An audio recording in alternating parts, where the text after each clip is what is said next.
penata laksanaan gerak.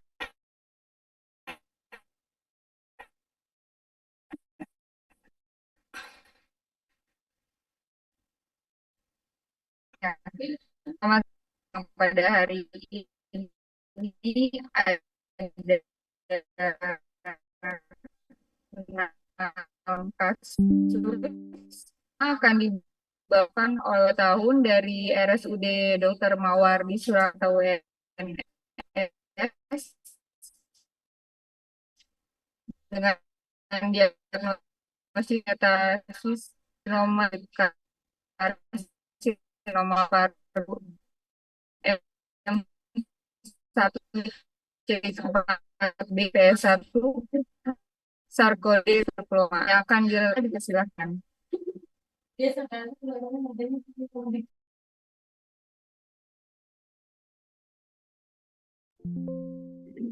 Apakah Dokter Surya sudah terhubung?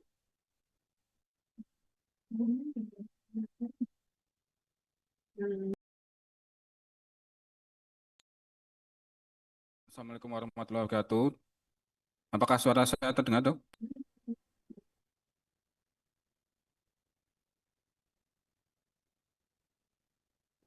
Apakah bisa dibesar-besar lagi, Dokter? Halo, sudah, Dok? Sudah terdengar, Dok? Masih kurang besar, Dokter. Bisa dibesarkan lagi?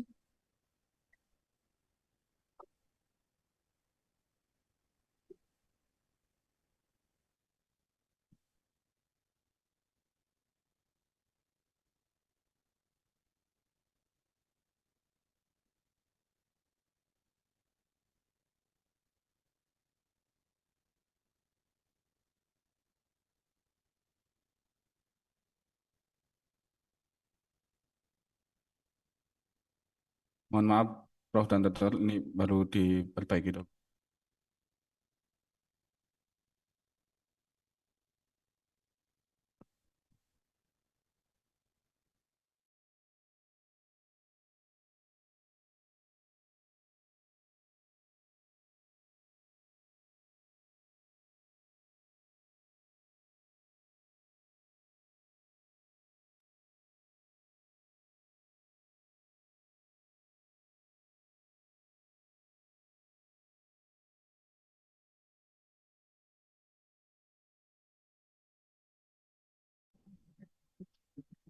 Apakah Dokter Surya bisa kita bantu untuk share slide-nya?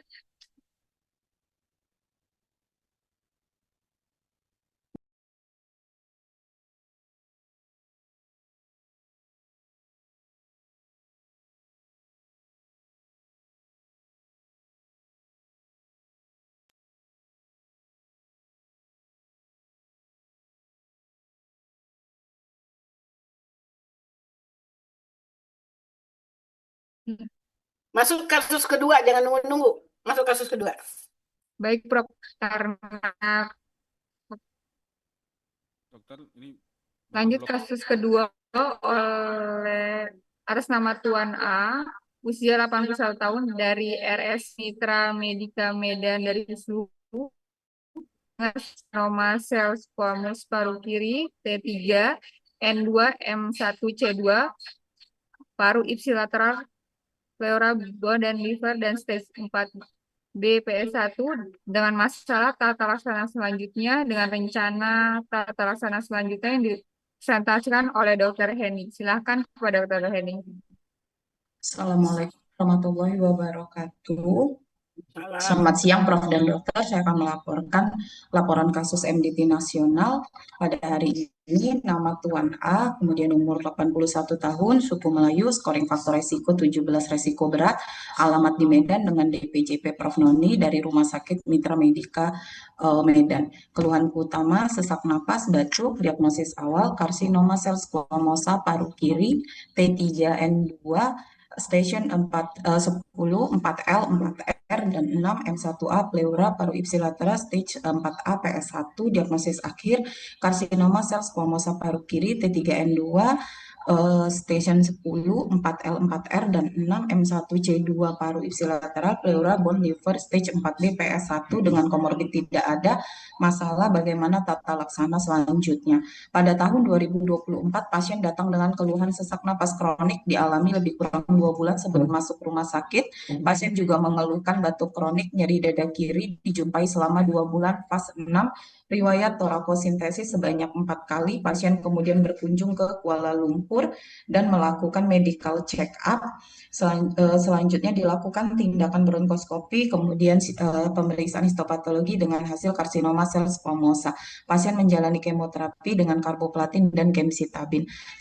Untuk 2025 sampai 2026, pasien diberikan kemoterapi sistemik, regimen karboplatin gemcitabin sebanyak 6 siklus, diberikan tislelizumab 200 mg setelah 4 siklus kemoterapi sistemik. Saat ini sudah 18 siklus. Pasien mengeluh nyeri tulang seluruh badan dengan fase 6, diberikan denosumab 120 mg sebanyak 9 siklus. Mulai pemberian September 2025, nyeri berkurang signifikan. Selanjutnya dilakukan PET-CT, dijumpai adanya suatu progresivitas dari penyakitnya. Pada pemeriksaan fisik tanggal 30 Maret 2026, tanda vital pasiennya tampak sakit sedang, kemudian berat badannya menurun sehingga indeks massa tubuhnya underweight, kemudian pada paru asimetris, lapangan dada kiri tertinggal, palpasi stem fremitus kiri melemah, perkusi sonor redup kiri, dan pada auskultasi suara napas vesikular kiri menurun, tidak dijumpai adanya suara tambahan. Saat ini tidak dijumpai adanya kegawatan onkologi. Pada faktor resiko, pasien merupakan perokok aktif dengan konsumsi rokok 36 batang per hari selama 40 tahun terakhir. Untuk screening dan deteksi dini, resiko berat skornya 7.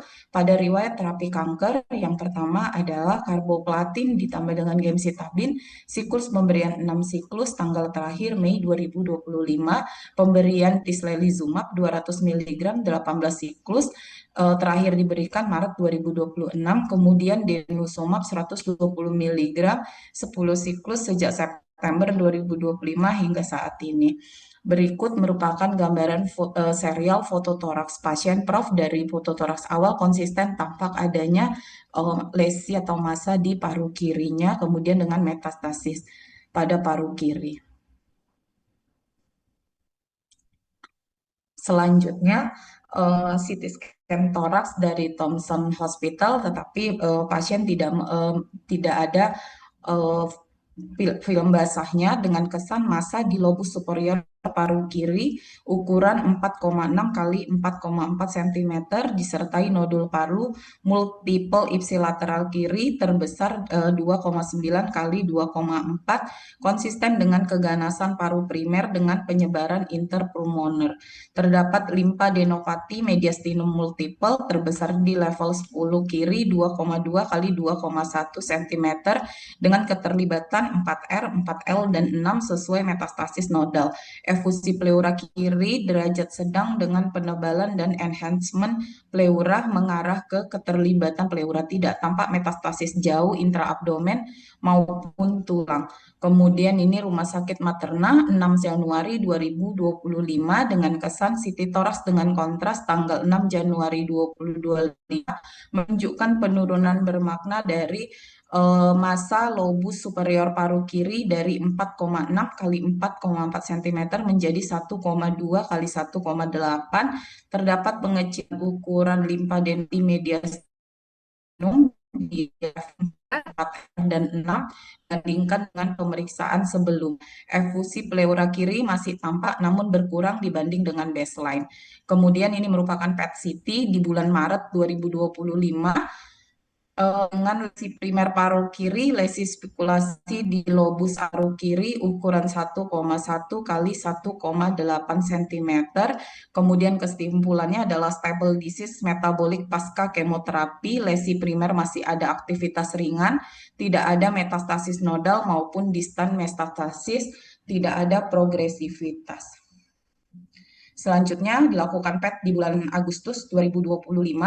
Lesi primer paru kiri di left upper lobe menunjukkan peningkatan ukuran dan aktivitas metabolik yaitu 2,2 dikali 1,8 cm yang sebelumnya 1,8, kemudian nodul metastasis paru dan pleura kiri sub cm berkurang jumlah dan ukuran atau partial respon.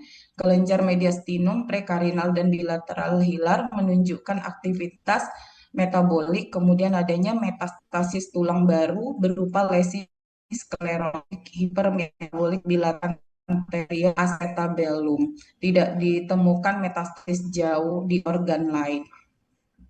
Kemudian ini ada PT 2026 dengan tampak lesi spuletik.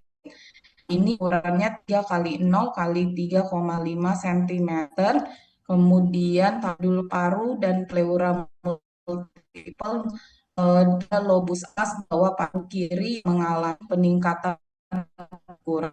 Kelenjar getah bening tampak pembesaran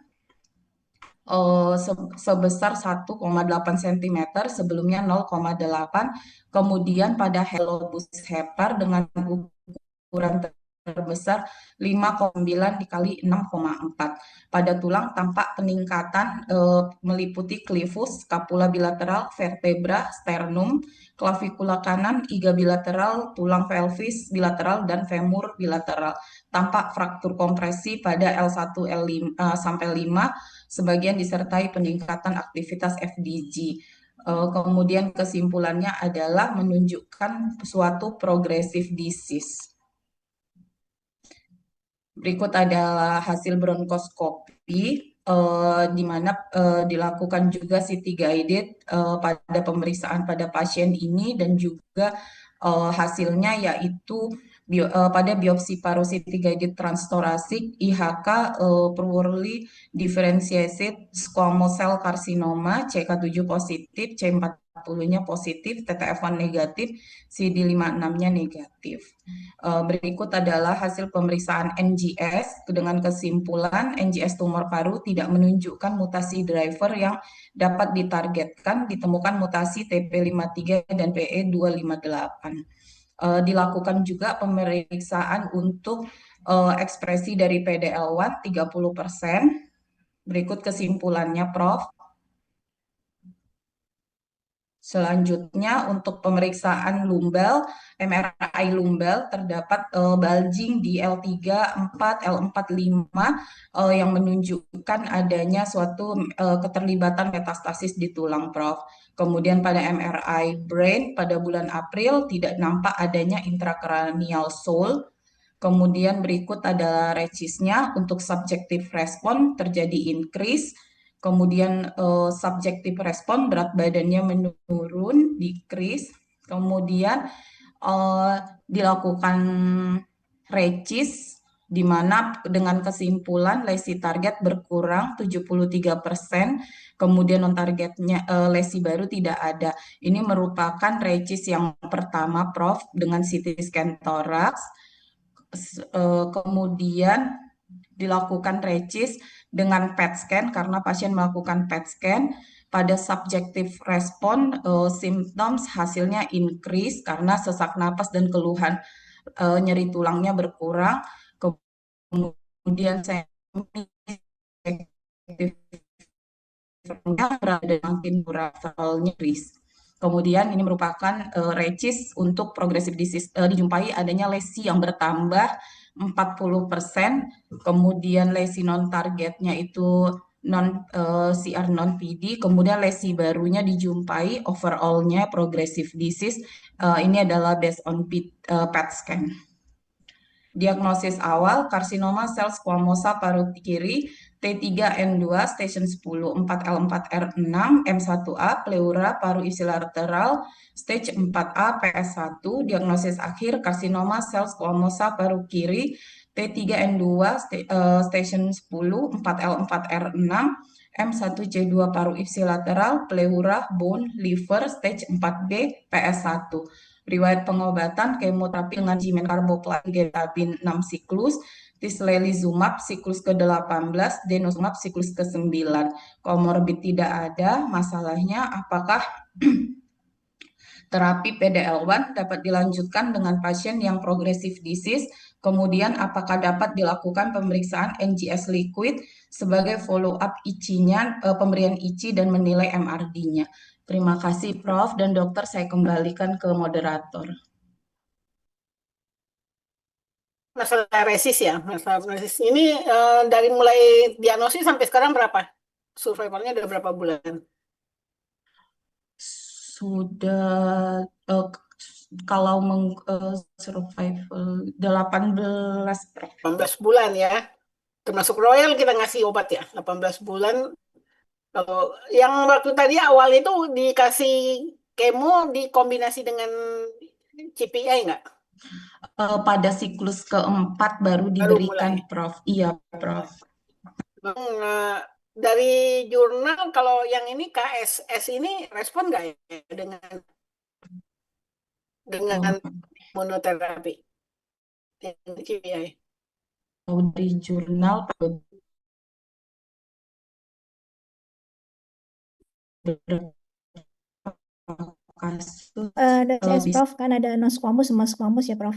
Jadi dengan ada subgroup analisis mengatakan memang yang non squamous yang adeno yang lebih bagus, tapi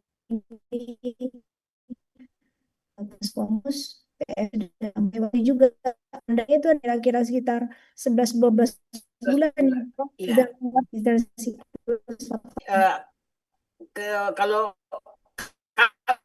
Kalau dari awal kan ini weak nih, PDL-nya kan weak. Kalau kita ngasih ini dijadikan kombinasi dengan kemo gitu. Itu jadi sekarang yang satu lagi itu apa, obat apa itu? Kan waktu udah dikasih 18 bulan kemudian dia bifosfonat progresif kan? Prof, bifosfonat Prof, yang terbaru denosumab Prof. Itu apa? Untuk Golongan yang mana itu?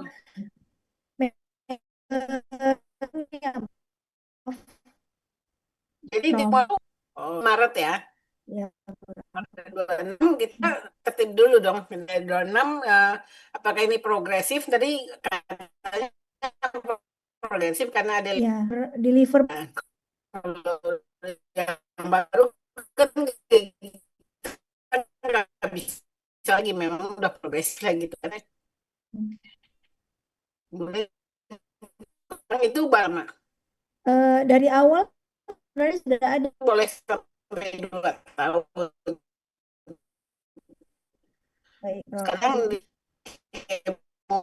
dengan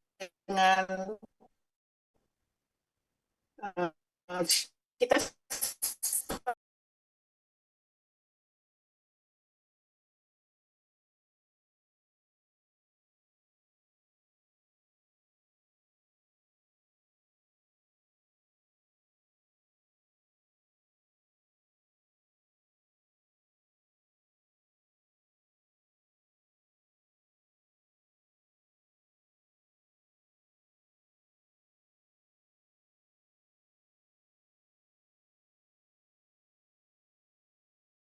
mana Velo Jakarta? Udah nyari belum? Sedang mencari Prof.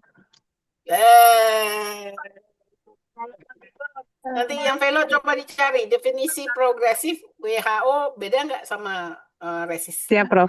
Baik Prof. Berarti Prof ini siklus 18 kita lanjutkan aja Prof untuk ICI-nya. Kemudian apakah kita lakukan evaluasi dengan liquid biopsy Prof? Kita mapping lagi Prof. Gimana bisa nggak dengan diambil biopsi? biopsi liquid aja. Targetnya kan memang targetnya sudah berkurang Prof. Nggak mungkin kita lakukan lesi. Biasanya kalau kita ambil kan lesi ya, bukan lesi lama. Kemudian biopsi hepar. Iya, nggak bisa ya yes.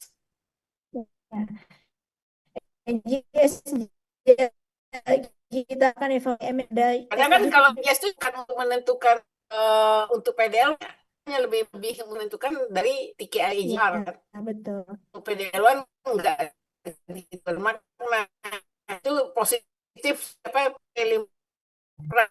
sebagai pasti pilihnya kalau positif ada apa gitu. Saya tanya gitu, kan pilihan terapi harus tahu kalau sementara harus tahu. Oke, siap bulan Mei.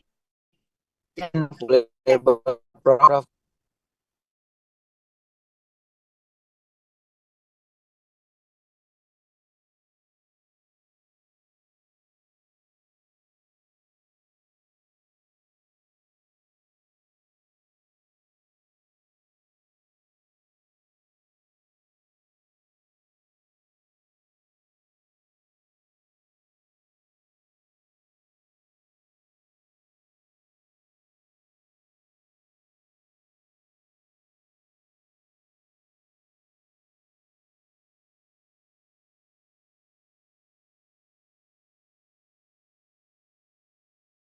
Manfaatnya kan tidak untuk melihat data yang di Hepar itu ya di sana biopsi gitu. Prinsipnya kalau lesi baru harus dibiopsi untuk memastikan itu kanker atau bukan gitu. Kalau NGS nanti positif aja, kan kita nggak menemukan pilihan seperti TKI JFR kan. Dari NGS nanti ketemu ini ada pilihan terapi. Kalau ini kan udah tutup di CPI, di imunoterapi aja. Itu aja ya. Berarti Prof, jadi kita kalau dengan ada PD ini kita kasih kemoterapi lidang kedua kombinasi ICI kita follow up lagi Prof. Ini kan siklus Enggak lagi, lini kedua aja lagi karena udah nggak manfaatkan. Oke, Kan berarti udah tidak bermanfaatnya. langsung aja Tapi evaluasinya nanti ya April ya. Kan kalau progresif dipastikan 4 minggu setelah itu masih tetap progresif gitu. ini kan kita base-nya kan PET CT Prof. Jadi kita PET CT lagi ke 1 Nah, bulan iya lagi Prof. kalau kita mau harus yang head to head. Ya, 1 bulan. Kemudian yang sekarang ini kita pemberian untuk Masih itu 1 bulan kan nggak apa-apa kan? Oh, Satu satu siklus siklus sambil lagi itu. ya kan untuk follow up. Ya. Kemudian apakah kita Ya, pertimbangkan dianggap ini kita belum ada memutuskan yang PD? Oh ya, baik. pada IGFR TKI. Tapi kita coba aja sekarang dibuat dia sebagai oligo progresif karena subjektifnya kan bagus. Ya. Itu mesin tapi dievaluasi untuk bulan di heparnya mesin itu ya sarannya dilakukan biopsi yang di hepar. Baik, Oke. Prof. Bukannya di paru. Di paru dapatnya nanti malah cuma nekrotik. Baik, Prof. Nanti 1 bulan evaluasi PET CT, nanti kita ulang MDT lagi kembali ya, Prof. Banyak duitnya ini soalnya, jadi nggak apa-apa PET CT. Baik, Prof. Baik, Prof. Oke. Terima kasih, Prof. Cuma kita harus berpikir karena yang di parunya kan nggak nyala ini kan. Enggak, Prof.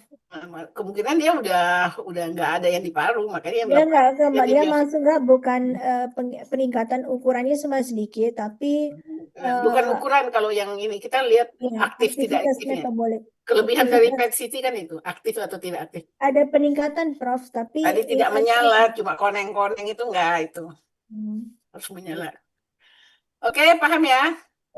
Ayo, yang Velo coba dilihat. Definisi progresif itu kalau lesi primernya membesar berapa persen? Lesi primer ya, jangan lesi baru. Lesi baru udah pasti progresif gitu. Baik, Prof. Ya, Prof. Baik. Ya. 25. NICS dicari, dikasih tugas kagak dicari. Oke, kasus berikutnya. Ya. Terima kasih, Prof. Baik, terima kasih Profesor dan Dokter. Selanjutnya kita kembali ke anak DDM 23 tahun dari RSUD Mawardi PNS. Apakah sudah siap untuk presentasinya? Terima kasih, Dok. Apakah suara terdengar, Dok? Ya. Terdengar, Dokter. Silakan. Terima kasih, Prof. dan Dokter semuanya.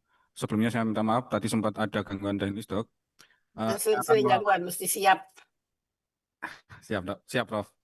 Saya akan melaporkan laporan MDT atas nama Tuan Nona DDM, usianya 20-30 tahun dengan suku Jawa. Untuk faktor risikonya, risiko ringan dengan skor 9, alamat di Sukoharjo, DPJP Dr. Hartanto Dinugroho, spesialis paru konsultan onkologi di Rumah Sakit Dr. Muwardi Surakarta. Untuk keluhan utama pasien adalah batuk. Untuk diagnosis dengan metastasis karsinoma di paru, DD karsinoma paru kiri jenis tanda tanya T4N3M1C1 stage 4B, PS1, DD sarkoidosis paru, DD tuberkuloma paru. Untuk komorbid tidak ada, untuk masalah dimajukan untuk pertimbangan diagnosis. Untuk perjalanan penyakit pasien, pada Oktober 2025, pasien mengeluh sesak napas 1 bulan memberat, kemudian batuk sejak 2 bulan, ada riwayat batuk udara 1 kali, kemudian pasien mengeluh nyeri punggung saat batuk, terjadi penurunan berat badan 4 kilo dari 48 ke 44 kilo dalam waktu 2 bulan. Pasien dirawat di rumah sakit Nirmala Suri, dilakukan ronsen torak, PA, dan sputum TCM. Kemudian pada tanggal 30 Desember 2025, pasien dilakukan MSID torak kontras karena pesannya suatu masa paru, kemudian pasien dirujuk ke Poliparu Rumah Sakit Dr. Muardi. Pasien datang ke Rumah Sakit Dr. Muardi pada bulan Januari 2026, dirawat pertama kali tanggal 26 sampai 28 Januari, dilakukan bronkoskopi. Kemudian karena tidak dapatkan hasil, pasien dilakukan MSID torak kontras pada 13 Februari 2026. Dari evaluasi dilakukan torakotomi dan eksisi, dilakukan konsul BTKV, dilakukan torakotomi dan eksisi tumor paru kiri pada tanggal 24 sampai 28 Februari. Kemudian pada tanggal 8 Maret, waktu pasien kontrol ke Poliparu, dilakukan pemeriksaan imunohistokimia berupa TTF1, napsin A, dan P40.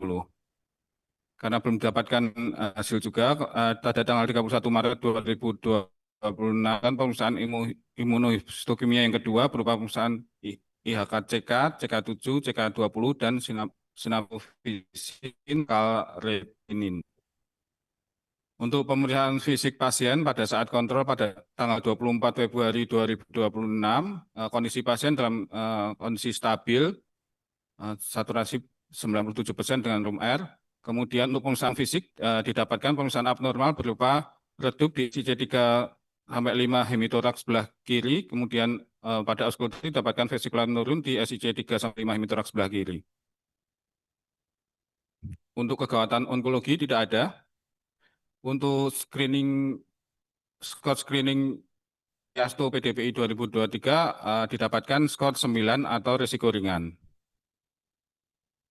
Berikut hasil MSID torak pasien pada yang pertama pada tanggal 30 Desember 2025.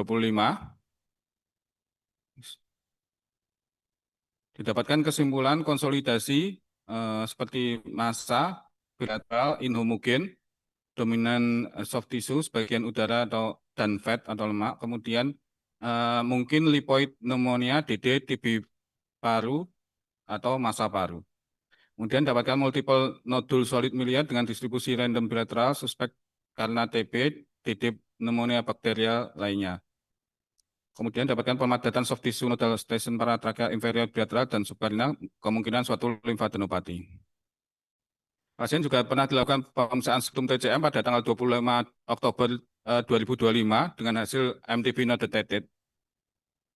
Kemudian dari hasil ronsen torak tanggal 20 Januari 2026 di Rumah Sakit Dr. Muardi dapatkan kesan opasitas inhomogen dengan batas tidak tegas tapi irregular pada paru kiri, lobus inferior, segmen posterobasal, dan paru kanan, lobus superior hingga inferior, suspek suatu massa paru.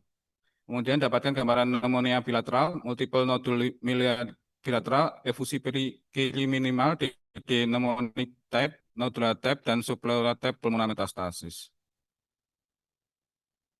Untuk langsung tanggal 20 Januari masih dapatkan kesan yang sama. Kemudian dilakukan bronkoskopi pada tanggal 28 Januari 2026 didapatkan kesan karina lancip, stenosis kompresi di lobus atas kanan dan segmen B6 paru kanan, percabangan trakeobronkial kiri dalam batas normal. Dari hasil sitologi bilasan bronkus tidak dapatkan sel ganas, sel blok bilasan bronkus juga didapatkan sel ganas. Kemudian pasien dilakukan CT scan torak kontras pada tanggal 13 Februari 2026.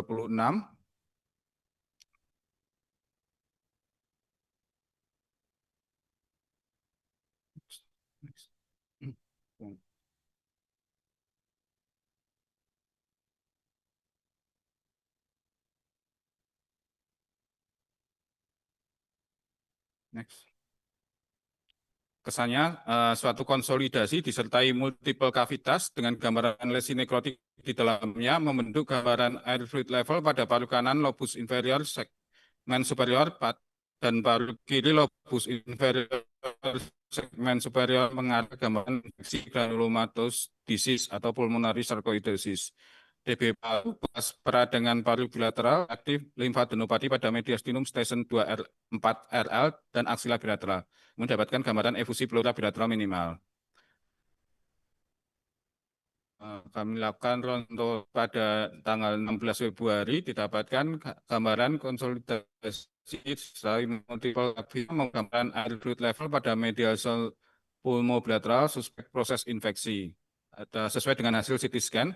Kemudian gambaran TB paru lama aktif mixed pneumonia bilateral. Kemudian hasil laboratorium pasien pada tanggal 18 Februari dalam batas. Kemudian bukan ke BTK tindakan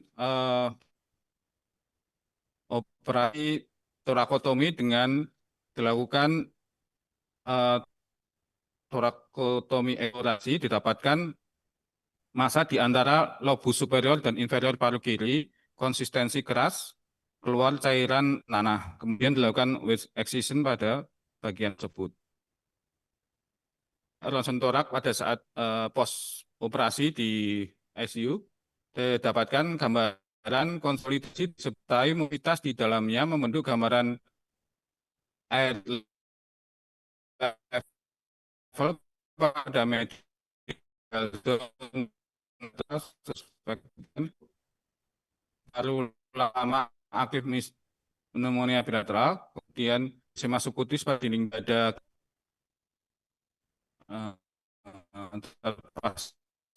pada darah. Kalau kemudian daripada tanggal 2 Maret 26 didapatkan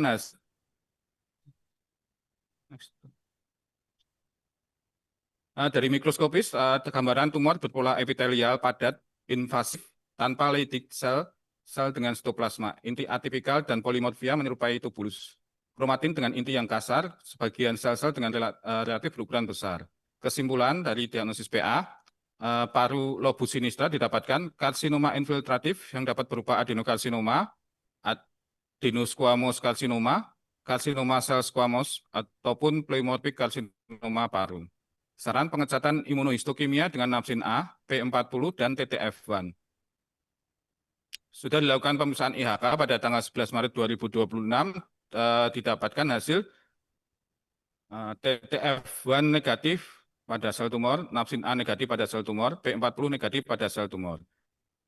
Kesimpulan, jaringan asal paru lobus sinistra berdasarkan gambaran histopatologi dan hasil pemeriksaan imunohistokimia lesi bukan adenokarsinoma paru dan bukan squamous cell karsinoma. Tumor masih mungkin merupakan suatu tumor metastasis atau neuroendokrin tumor. Disarankan pemeriksaan imunohistokimia lanjutan berupa pemeriksaan CK2 tretinin untuk mengkonfirmasi diagnosis. Kemudian imunohistokimia yang kedua tanggal 1 Maret 6 kemarin didapat hasil imunohistokimia sinaptofisin negatif pada sel tumor, retinin negatif pada sel tumor. Dengan kesimpulan diagnosis PA, jaringan paru lobus sinistra berdasarkan gambaran histopatologi dan hasil pemeriksaan imunohistokimia, lesi sesuai dengan suatu metastasis karsinoma. Tumor primer kemungkinan dari hepar, adrenal, ginjal, dan sel tumor ovarium. Mohon pelacakan tumor primer pada organ-organ tersebut. Kami diagnosis dengan metastasis karsinoma di paru, DD karsinoma paru kiri jenis tanda tanya T4N3M1C1, stage 4B, PS1, DD sarkoidosis paru, DD tuberkuloma paru. Kami akan untuk pemeriksaan MSCT kontras evaluasi dan juga USG abdomen. Demikian laporan kasus dari kami. Mohon arahan dan Karena pendapat kamu dari diagnosisnya Terima kasih. kenapa mikirin kanker dulu pada usia muda 23 tahun? Itu harusnya yang dipikirkan pertama apa sih? Risiko ringan, apa yang pertama diagnosisnya. Jadi jangan bikin gitu. Nah, pertama kalau kamu metastasis tumor di paru, primernya di mana harus ditulis gitu. Metastasis tumor di paru itu bukan bersamaan dengan si primernya ya, enggak, bukan gitu ceritanya. Orang ada dengan masa tidak ada di paru, misalnya dengan efusi pleura saja tidak nampak masanya, baru kita bikin DD-nya metastasis karsinoma di paru. Ini kemungkinan dan gambaran segala macam itu bedahnya bukan operasi kan, bukan ya? Cuma ngambil bahan kan? Iya, iya Prof, Jangan untuk bilang biopsi operasi itu. dong. Kalau operasi itu segmentektomi, lobektomi, pneumektomi, itu baru kita bilang operasi gitu. Laporan operasi. Kalau itu hanya pengambilan bahan, jadi berbeda gitu. Kalau operasi itu beda. Nah, kita Iya, lihat Prof. dulu dari CT scan-nya, tolong radiologi. Oh iya, Prof. Kalau saya lihat tadi dari CT scan-nya, Prof, ada konsolidasi Ya, itu ada benar. di paru kanan, paru kiri dengan gambar kavitas di dalamnya dengan multiple kavitas dengan air fluid level. Jadi kemungkinan ini suatu granuloma dengan abses Ya, paru, Prof. betul. Setuju saya itu. Dari awal udah diduga sebagai granuloma. Jadi kamu buat diagnosisnya granulomatus paru, ya, granulomatus. Sekarang kan tidak di PA gimana komentarnya kalau granulomatus kita nggak bikin spesifik non spesifik lagi kan? PA, PA, Ya, selamat siang, Prof. ya. Gambaran itu ada umur baru 23 tahun, masa ke kanker terlalu cepat itu dengan yang tidak spesifik. Nah, ini PA-nya katanya adeno, enggak juga. Kemudian dievaluasi enggak, bukan kanker paru katanya kan. Jadi arahnya apa? Granulomatus setuju enggak ya? Kalau dari gambar yang ditunjukkan di sini, Prof, dari status ini aja sepertinya ini suatu keganasan, Prof. Kalau dilihat dari gambar yang ini. Nah, ini mengingat pasiennya masih usia muda, apakah ada tumor marker, Ah, data tumor markernya? untuk pemeriksaan tumor marker belum dilakukan, Dok. Sibuk merasa yang macam-macam ya. Yang tumor marker yang paling gampang diperiksa. Nih, kebiasaan nih. Nah, oke lanjut. Belum ada tumor marker, tapi dari HIAK negatif semua itu untuk paru. IHK izin untuk yang positif check-up, Prof. Positif pada sel tumor. Iya, penanda karsinomanya apakah ini kadang-kadang memang beberapa tumor sel germinal bisa juga positif dengan CK atau karsinoma yang tidak berdiferensiasi itu. Tapi kalau dari gambaran HE yang tadi ditayangkan di sini, ini sepertinya suatu keganasan kok. Keganasan apa? Epitel atau apa? Nah, CK-nya positif, masih bisa epitel, mengingat usianya juga masih bisa mungkin juga dari germinal sel tumor, dok, Prof.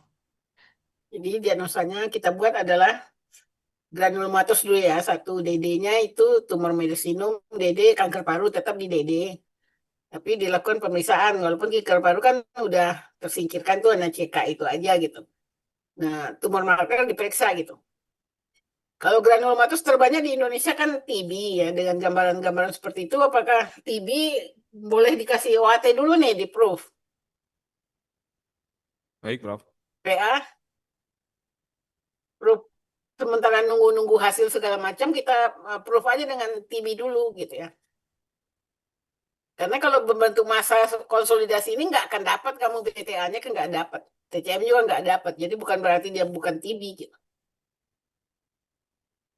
Oke, itu dulu. Dan periksa tumor marker, kasih OAT. Gitu. Oke? Baik, Prof. Nanti maju lagi Ibu kalau mau tanya, ya, Ana, oke. Prof. Yo. Prof itu kan masanya ada kanan dan kiri. Justru itu. Yang kanan perlu kita TTNA atau dilakukan itu juga yang di kanan, Prof? Sebaiknya. Atau dianggap itu? Sebaiknya core biopsi aja. Ya, cuma agak di tengah ya. Mungkin coba kita cari posisi nanti. Ya, terima kasih. Yo. Jadi diagnosisnya dibenarkan, jangan meta, nggak ada primernya, ngapain dibilang meta di paru, guys. Oke? Baik, Prof. Terima kasih, Prof. Ya, oke. Lakukan ya. Tumor marker kalian suka lupa kali. Yang murah dan mungkin gitu loh. Untuk tumor marker ini usia muda, Prof mengajarkan beta HCG alfa fetoprotein Iya, atau iya. tumor marker yang itu aja Untuk tumor dulu? mediastinum, untuk tumor Ya, untuk mediastinum. mediastinumnya Ya. siap. Oke. Makanya Terima kasih. DD-nya adalah tumor marker, tumor mediastinum, baru kanker paru di bawah gitu. Bukan kanker paru dulu di atas, mengingat faktor risikonya kan ringan, usia juga segitu gitu ya. Ada nggak? Ada, tapi nggak gini karena kayak bronkoskopinya juga nggak khas juga itu. Jadi dalam 2 minggu masih bolehlah kita pending dulu, lakukan biopsi yang di kanan atau ya tadinya di kiri ya, di kanan, kemudian tumor marker itu dulu dilakukan dan kasih OAT. Oke? Baik, Prof. Terima kasih, Ya, Prof. baik. Lanjut.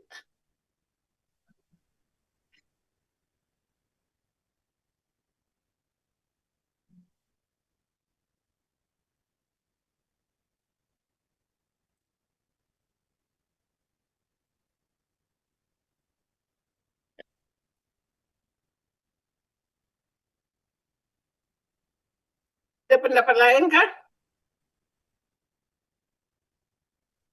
Jadi diagnosanya diperbaiki ya, granulomatus paru. Tadi PA belum dijawab. Granulomatus kita nggak pakai spesifik non spesifik sekarang ya.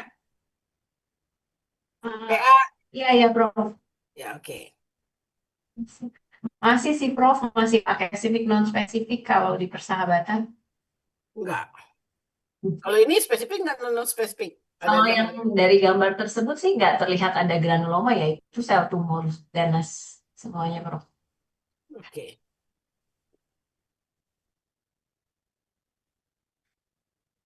Terus yang PA yang nyebut granulomatus itu gimana tuh? Gambaran CT scan itu, Prof, yang menyebutkan bukan yang PA. Oke. Nggak tahu, Hartanto nggak ngikuti. Saya cuma tahu dulu, tapi yang bimbing kali aku. Oke. Dokter Hartanto. Halo. Atau presentan aja, presentan. Gimana? Kayaknya yang bilang itu CT scan-nya. Kalau adeno sih enggak ya. PA, adeno sih enggak ya, enggak khas itu adeno. Mau kasih namanya apa gitu. Jadi kalau udah ini kan kalau diagnosisnya tuberkuloma sih boleh ya, tuberkuloma atau jangan granulomatus deh, tuberkuloma. Dalam kurungnya granulomatus itu tuberkuloma karena banyak kasusnya tuberkuloma. Walaupun dia BTA-nya negatif, kita justru di situ ditegakkan tuberkuloma. Jadi ada alasan untuk ngasih itu OAT. Oke, paham? Ulangi, apa yang di ini diagnosisnya tuberkuloma, DD, tumor mediastinum, DD. Karena apa harus tuberkuloma supaya prosedur CT scan segala macam dibolehkan oleh BPJS, tapi yang melakukan adalah poli onko. Udah lanjut, kasus ketiga. Silakan Dokter Yani untuk lanjutkan. Baik, Prof dan Dokter, saya akan melanjutkan laporan kasus MDT nasional yang kedua, yaitu Tuan N, usia 19 tahun, suku Jawa, scoring faktor resiko 9, resiko ringan, alamat di kisaran dengan DPJP Prof Noni dari Rumah Sakit RSUSU, keluhan utama sesak napas, nyeri dada, diagnosis awal tumor mediastinum anterior jenis germ cell tumor tipe teratoma dengan transformasi malignan. Kemudian anterior jenis germ cell tumor tipe teratoma dengan transformasi malignan. Komorbid saat ini tidak ada.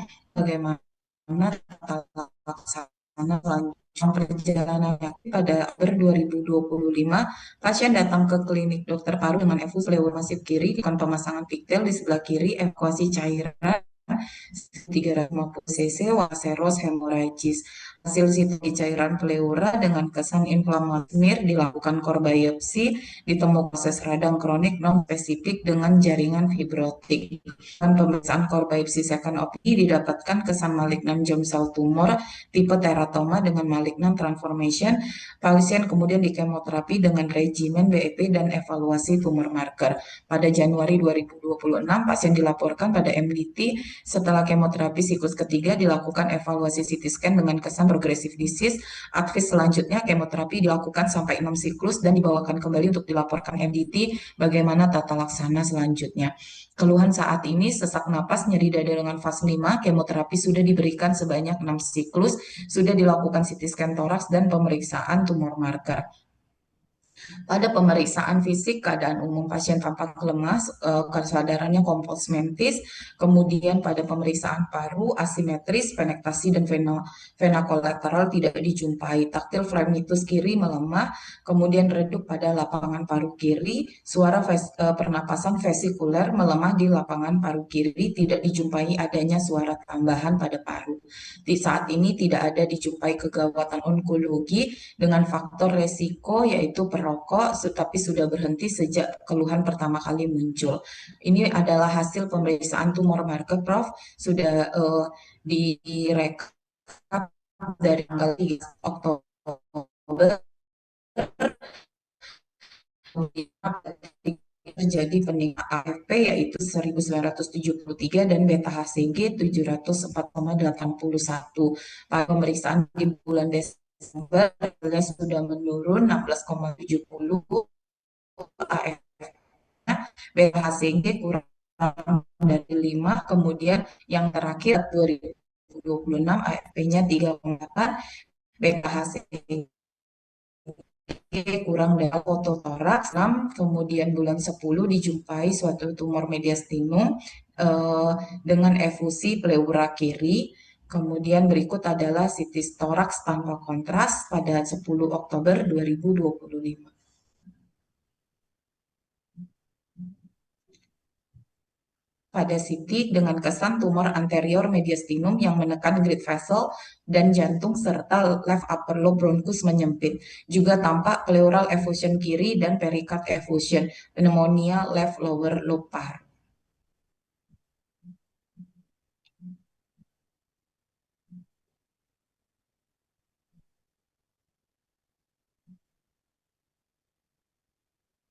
Selanjutnya ini merupakan CT scan toraks dengan kontras pada 30 Desember 2025 dengan kesan tumor mediastinum kiri yang mendorong jantung dan great vessel ke kanan dengan penekanan terhadap left lower lobe bronchus dengan atelektasis left lower lobe ukuran 21,5 kali 13,9 dikali 17,15 dengan minimal efusi pleura kiri dan minimal efusi perikard. Berikut adalah CT scan pada bulan Maret 2026 yang terakhir setelah dilakukan kemoterapi 6 siklus.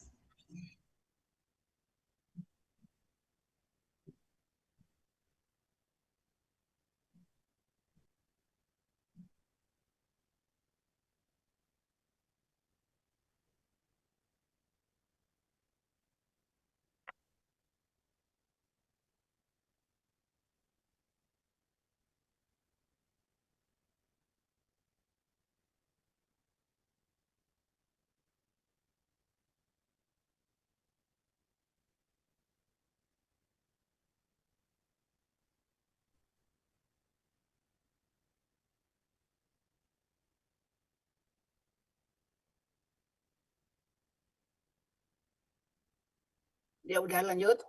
Baik, Prof.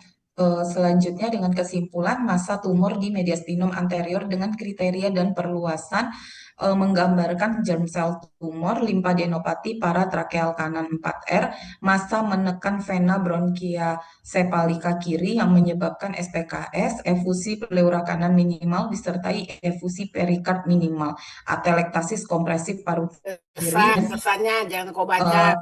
Ya, Prof, kesannya di sini tampak bahwa terjadi progresivitas dengan penambahan ukuran, Prof. Kemudian dilakukan RECIST untuk hasil respon di subjektif increase, kemudian Kemudian pada semi subjektif terjadi di berat badannya menurun, Prof, dari 74 ke 63 kg. Kemudian dilakukan RECIST, di mana lesi targetnya progressive disease, penambahan 36%, lesi non-target, efusi pleura, efusi pleurisy stable disease, dan tidak ditemukan adanya lesi baru. Overall RECIST progressive disease, Prof. Hasil bronkoskopi stenosis kompresif pada sepertiga proksimal trakea dan buki, kesimpulan tumor mediastinum.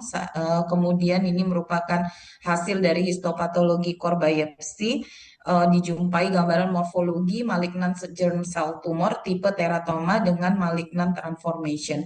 Diagnosis awal tumor mediastinum anterior jenis germ cell tumor tipe teratoma dengan transformasi malignan.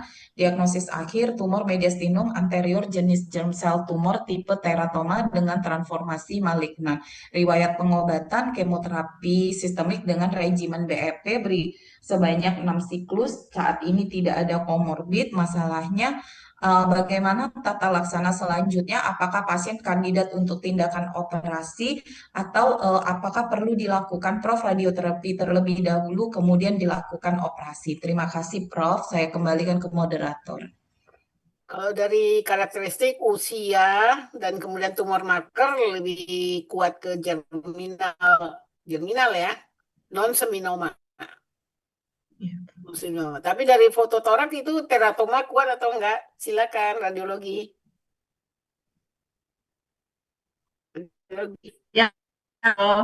Ya, kalau dari radiologi memang lebih kuat ke non seminoma, Prof. Terminal germ cell ke non seminoma kayak lebih. Ya, tapi karena tumornya terlalu besar, memang respon nggak diharapkan akan seperti apa gitu. Progresif pembesaran berapa persen? 36%, Prof. 36%. Kita untuk germinal belum punya patokan disamakan dengan kanker paru atau enggak. Tapi udah nyari nggak itu? Berapa menurut WHO progresif itu berapa persen naik meningkatnya? Sebanyak ini yang menonton 83 kagak ada yang nyari. Nanya sama AI, tanya sama Gemini. Definisi progresif gitu ditanya, tinggal nanya sama Gemini aja atau Meta atau kemana nanyanya. Nah ini memang kandidat operasi kalau teratoma memang kandidatnya operasi. Dia kasih kemo apa? BEP, Prof. BEP ya, tapi nggak respon gitu ya. Paling nggak dia stabil gitu. Kalau dalam kondisi gini memang bedah ada enggak? Bedah. Ya, Prof. Gimana? Kalau ini nanti kalau debulking kan kita nggak suka ya. Pada Tapi teratoma, kalau teratoma kan dia ini Prof biasanya slow growing. Yang penting kita ini aja merilis kompresinya dia. Kalau dia bisa dibersih syukur, tapi kalau enggak ya at least kita menghilangkan kompresinya. Bukan kuratif ya. Iya, kalau segede ini sih. Saya setuju, iya, Prof. Nggak akan respon, sinar juga nggak respon gitu. Jadi kalau mau dibedah ya usahakan sebersih mungkin, diusahakan. Kalau kapsulnya nggak rapi ya, Ren? Sebagian nggak rapi, Prof. Soalnya udah ada yang ke vaskuler, menekan vaskuler brachiosefalik, vena cava, trunkus pulmonalis gitu, Prof. Markernya setelah di kemo turun nggak markernya? Kalau yang germinal non seminoma itu di kemo, setelah di kemo diperiksa ulang. Kalau masa masih ada, kemudian tumor markernya normal, maka lanjutkan kemonya. Kalau dia hilang-hilang berarti sudah selesai kemonya 4 siklus cukup. Kalau kita tetap ngasih 6. Karena penilaiannya pada siklus keempat kemo. Kalau pada siklus keempat kemo, Siti Yusnia, jangan ketawa-ketawa. Siti Yusnia, jangan ketawa-ketawa, serius. Jadi itu kalau masanya masih ada, tumor markernya sudah itu sih indikasi bedah sebenarnya. Kalau tumor markernya itu. Tapi kan nanti seperti apa perlu tambahan. Saya setuju. Yang lain ada pendapat harus dibedah nih. Aris, bedah ya? Ini hasil patologi anatominya apa ya? Germinal. Semimoma atau Non-seminoma. atau mixed type? Germinal. Biasa malinan germinal sel tipe teratoma. Nggak bisa dong PA gitu ya. Iya, Kalau Prof. lebih Dari ikut. kemarin dari hasil Dokter Supida, Dok, masih ada mixed type, makanya ada malignan germinal, tapi melihat dari hasil tumor marker memang germinal noduloma, tetapi komponen akhirnya terotomanya begitu. Jadi Iya. mengambil Mix. kesimpulan hasil PA-nya mixed Gimana? type Haris? gitu, Iya. Dokter Angkat. Haris. Biasanya ini ya apa memang apa yang malignannya itu di apa kena kemoterapi terus kemudian yang apa komponen teratomanya memang tidak respon dengan itu, jadi yang tersisa-sisanya biasanya teratoma. Nah, Kalau ya, setelah itu baru sinar. Jadi jangan sinar dulu, nanti tambah lagi. Jadi dulu baru nanti. iya, Prof. Jangan lupa bedah masih kernya, Untuk klip-klipnya dipasang, klip-klip. radiasinya ya, Ya. Prof. Terima kasih, Prof. Terima kasih. Oke, kasus berikut. Terima kasih, Prof. Dado.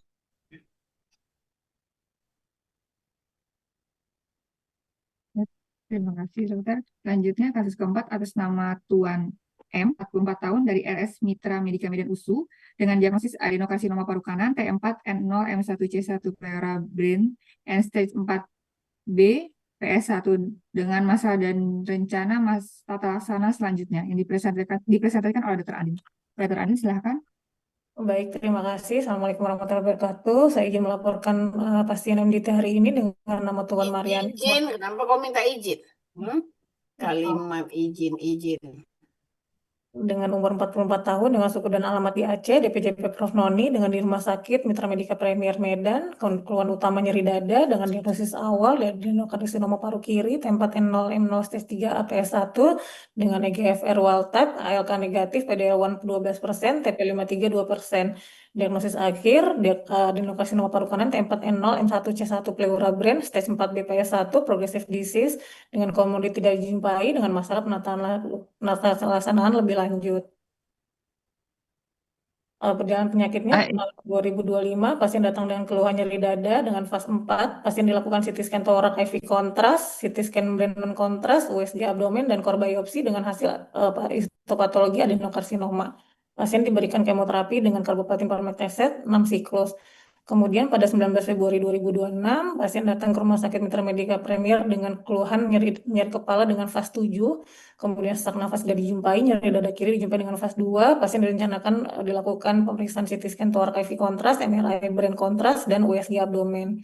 Kemudian pada pemeriksaan fisik, tanda-tanda vital normal, kepala dijumpai adanya ptosis, meiosis, dan anhidrosis, kemudian pada dada dijumpai ada redup pada lapangan atas kiri dan suara pernafasan melemah di lapangan atas paru kiri. Kemudian pada faktor risiko pasien ini dijumpai 14 dengan risiko sedang. Kemudian kegawatan onkologi dijumpai adanya efusi pleura sebagai penyulit dan metastasis ke otak sebagai penyulit dan kegawatan respirasi. Kemudian faktor risiko dijumpai merokok dengan IB sedang. Kemudian riwayat terapi kanker, kemoterapi dengan karboplatin palmeteset 6 siklus tanggal terakhir November 2025. Kemudian status gizi normal, riwayat tindakan paru sebelumnya core biopsi. Kemudian laboratorium pada pasien ini normal. Kemudian berikut adalah hasil foto ronsen torak pada tanggal 24 April 2025 dengan kesimpulan sugestif suatu gambaran pankreas tumor dengan emfisema pulmonum. Kemudian dilakukan foto ronsen torak ulang pada terakhir 19 Februari 2026 dengan kesan suatu gambaran pankreas tumor yang respondit terhadap kemoradiasi. Kemudian berikut adalah CT scan torak IV kontras pada tanggal 24 April 2025.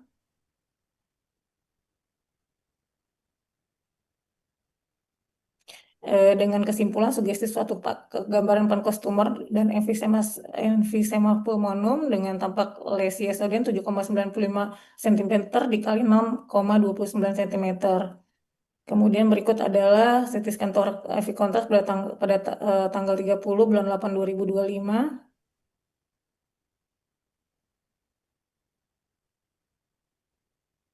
Dengan tampak lesi kurang lebih 4,31 cm kali 3,18 cm dibandingkan dengan ukuran sebelumnya berkurang. Kemudian berikut adalah CT scan thorax IV kontras pada tanggal 24 bulan 11 2025.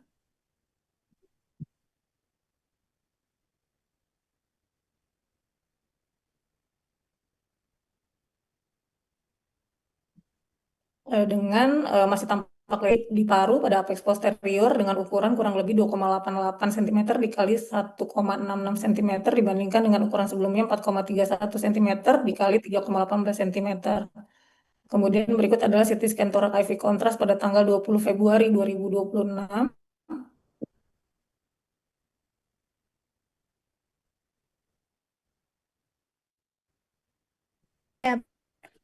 Dengan masih tampak lesi paru pada apex posterior dengan ukuran kurang lebih 2,45 cm dikali 2, Kesan, baca kesan yang kau bacain tulisan. Kesannya apa? kesannya partial respon, Prof. Kemudian ini CT scan brain dengan non kontras tanggal 11 bulan 5 2025.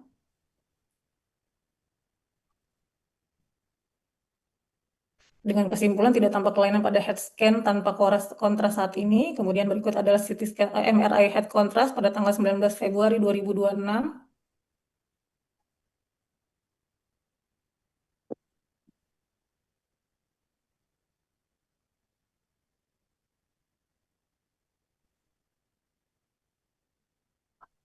Dengan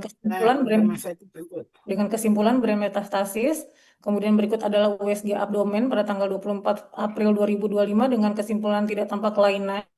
Kemudian dilakukan USG juga di tanggal 9 Maret 2026 dengan kesimpulan tidak tampak kelainan juga. Kemudian ini adalah hasil histopatologi dengan kesimpulan adenokarsinoma.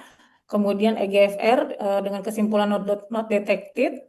Kemudian ALK dengan kesimpulan negatif, kemudian PDL1 dengan detected 12%, kemudian di pemeriksaan TP53 dengan kesimpulan detected 2%. Kemudian dengan hasil RECIST, subject respon increase, kemudian semi-subjective respon dengan stabil, kemudian dijumpai adanya lesi baru dengan efusi pleura, dengan kesan efusi pleura, nodul paru kiri, dan lesi brain dengan kesimpulan progressive disease, Prof. Kemudian diagnosis dan masalah, diagnosis awal adenokarsinoma paru kiri T4N0 M0 stage 3 APS1 EGFR wild type, ALK negatif, PDL1 12%, TP53 22%, dengan diagnosis akhir adenokarsinoma paru kanan T4N0 M1 C1 pleura brain stage 4 BPS1 progressive disease, dengan riwayat pengobatan carboplatin permethexate, rencana radioterapi pemeriksaan NGS. Masalah pada pasien ini adalah penata laksanaan selanjutnya. Demikian, Prof. Saya kembalikan ke moderator. Kalau progresif apa yang kamu lakukan? Ini progresifnya karena apa? Karena lesi baru di kepala ya? Benar, Prof. Karena Jadi ada apa? Udah jelas dong apa yang mau dilakukan? radioterapi, Prof. Radioterapi kepala dulu. Baik, Prof. Kepala dulu urus, nanti di bawahnya dilihat. Kalau di Baik. bawahnya itu progresif juga. Benar, Prof. Tapi T4N0M0 kan? Pada RECIST pertama sudah dijumpai adanya efusi pleura, Prof. Kemudian pada RECIST kedua dijumpai adanya nodul di ipsilateral dan adanya efusi pleura juga, Prof. Kemudian yang di RECIST ketiga adanya penambahan nodul di ipsilateral bertambah ukurannya, kemudian efusi pleura sudah bilateral, Prof. Kemudian adanya metastasis di brain, Prof. Ya, itu kamu kemoterapi terakhir kapan? November 2025, Prof. Udah cukup lah ya, progresif dalam 5 bulan wajar lah ya. Iya, Prof. Nggak tahu ini udah gampang lah, nanti kemoterapinya second line, tapi yang di kepala dulu gitu. Baik, Baik, Prof.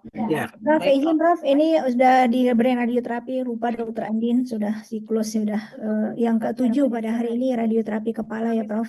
Kemudian nanti kita lanjutkan setelah radioterapi kepala, lanjutkan kemoterapi second line.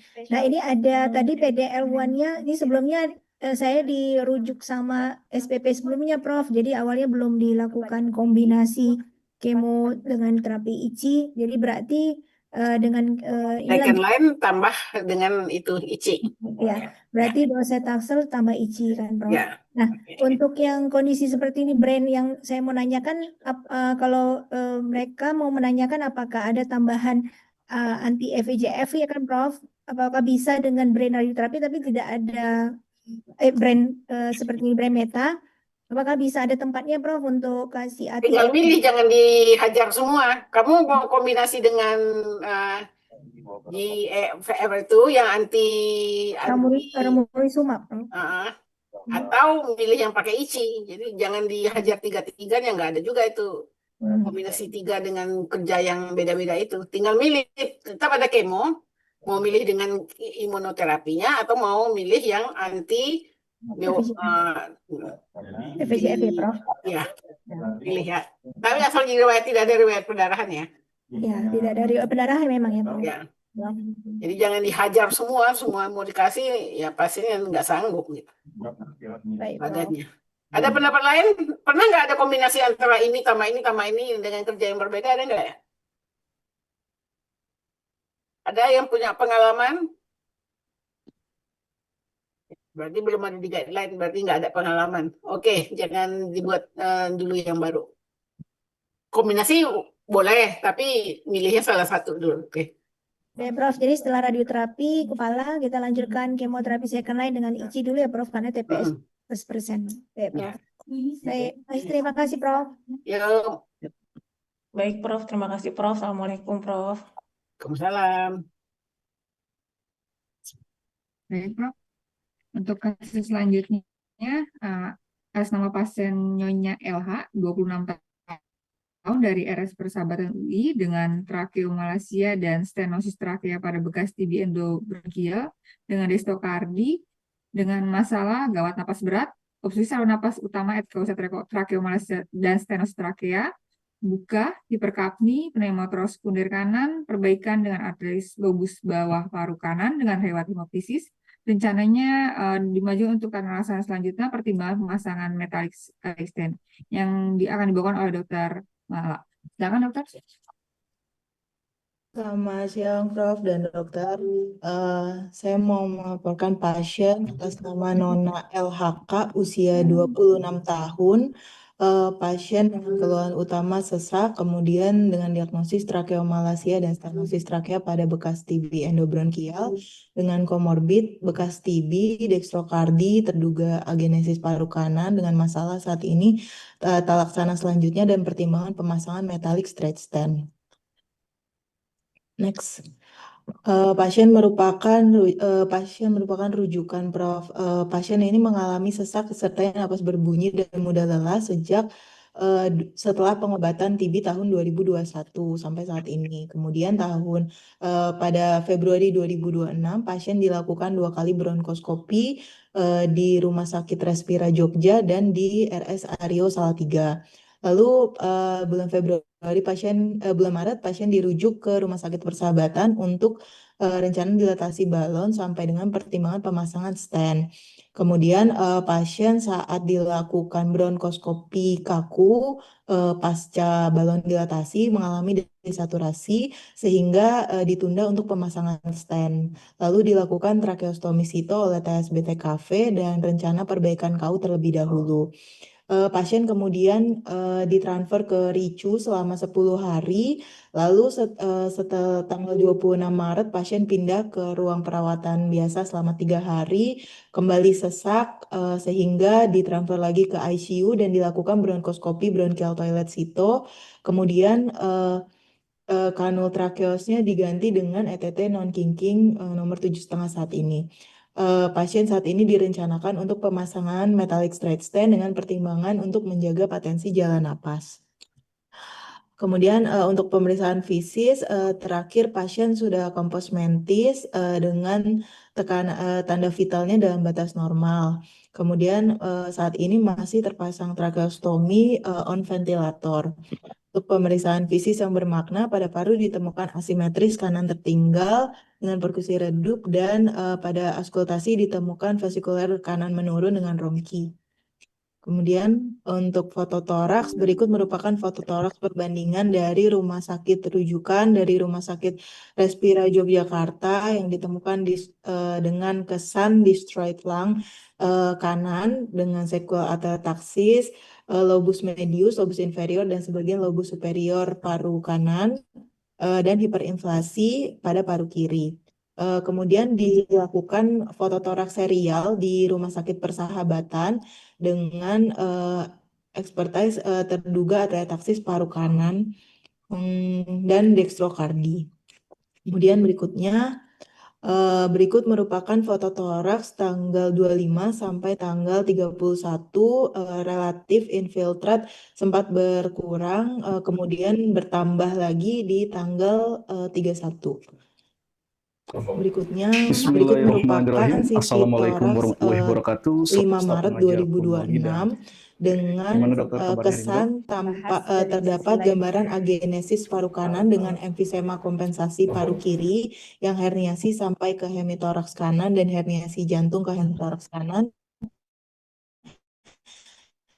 Bagian toraks terutama tidak terlihat tanda-tanda tumor atau TB.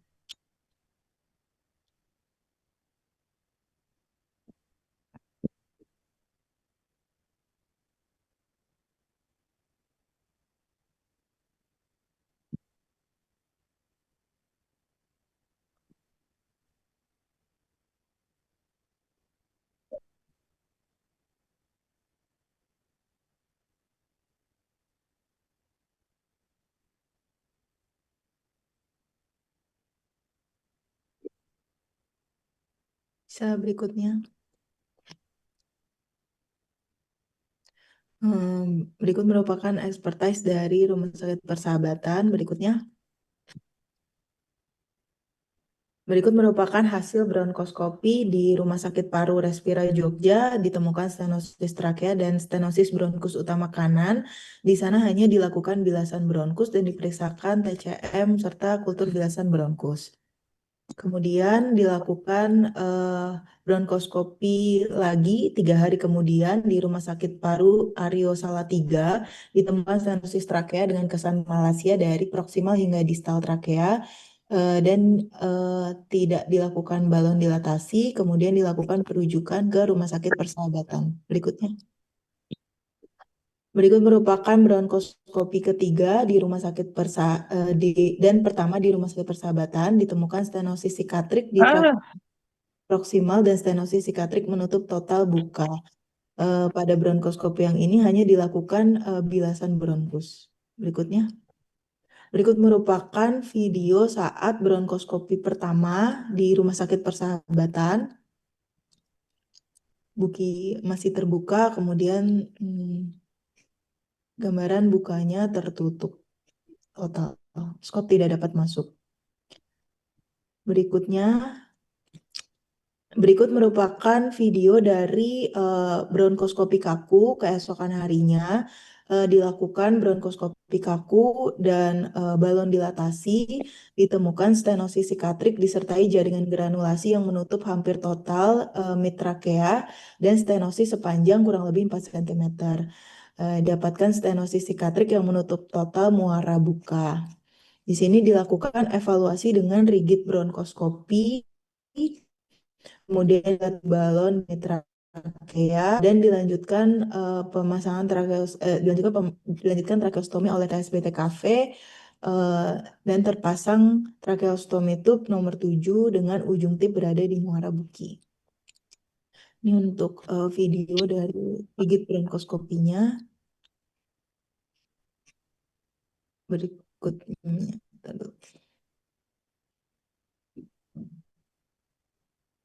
Oke, berikutnya ini merupakan video di hari yang sama saat dilakukan dilatasi balon di midtrakea.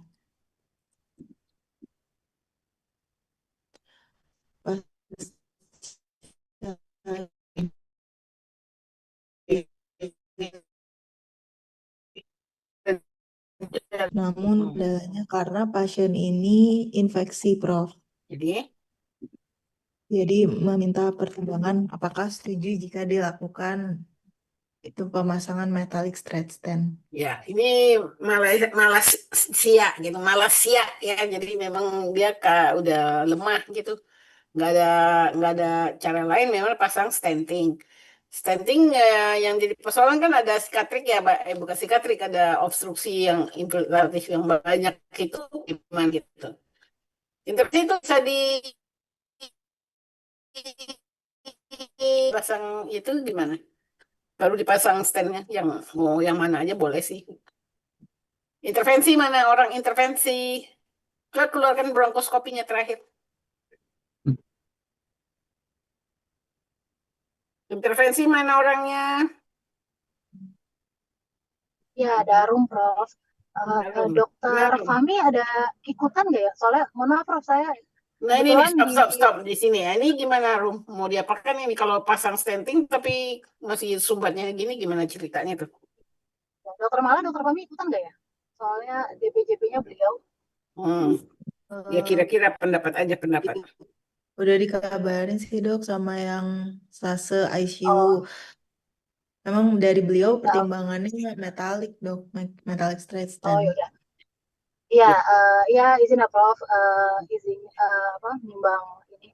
Jadi pasien ini memang berdasarkan saya ketahui memang saya usul ke DPJP untuk dimajukan, dibahas. Maksudnya ini kalau nggak salah ada mengundang dokter anestesi juga dan ada dokter bedah juga, jadi sekalian maksudnya untuk lihat mungkin ada pandangan yang lain.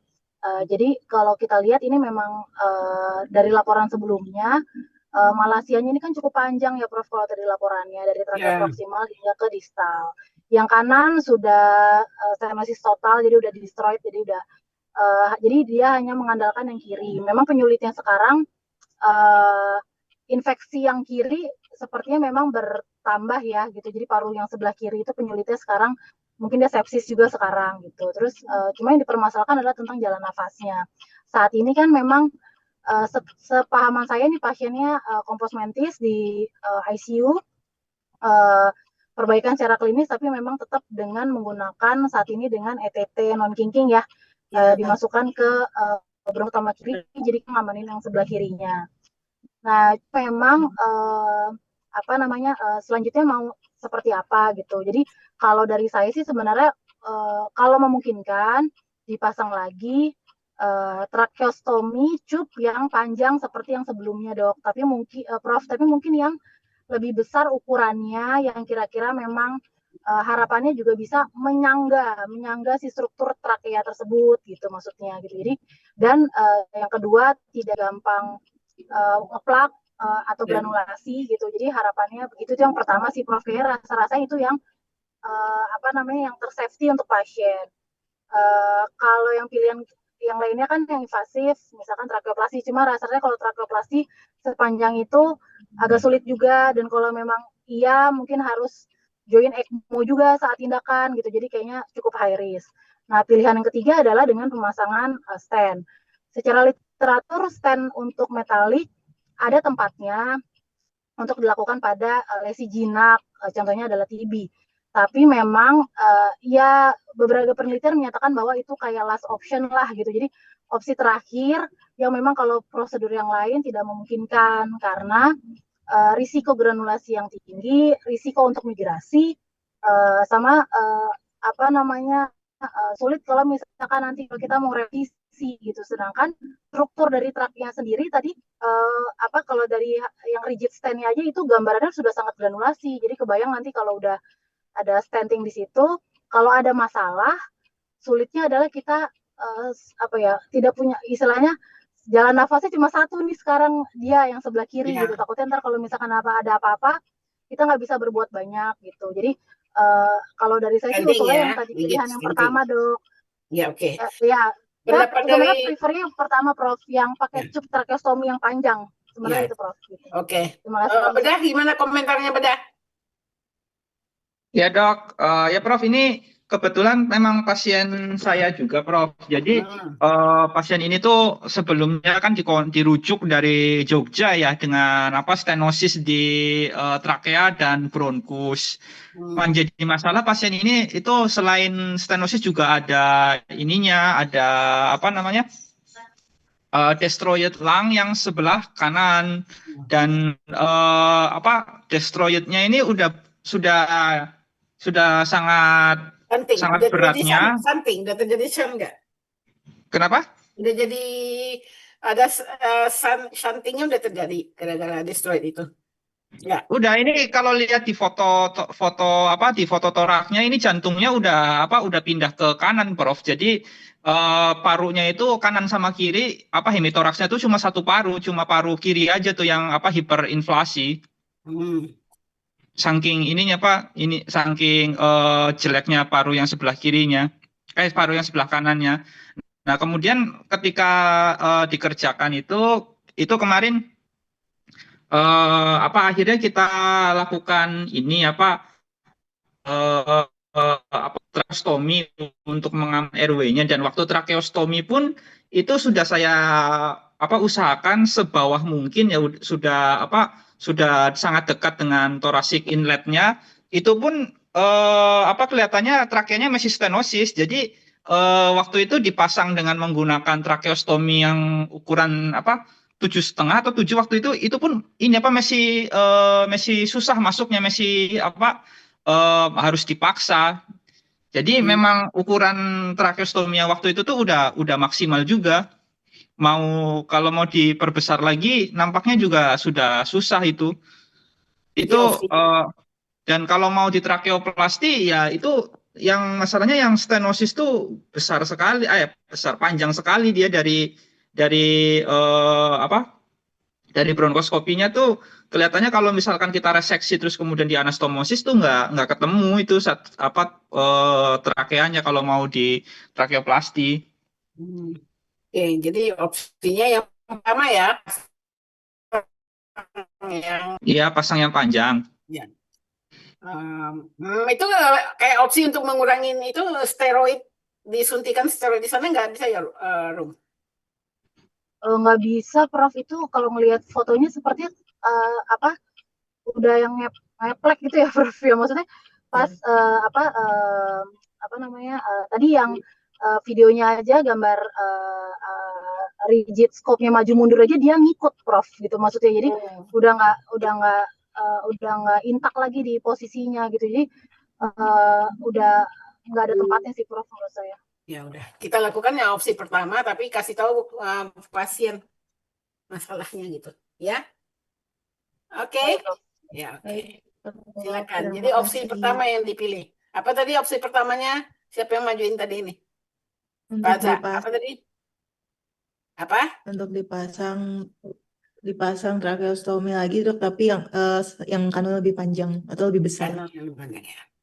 Oke, laksanakan. Ya, baik, terima kasih, Prof. Masih ada kasus?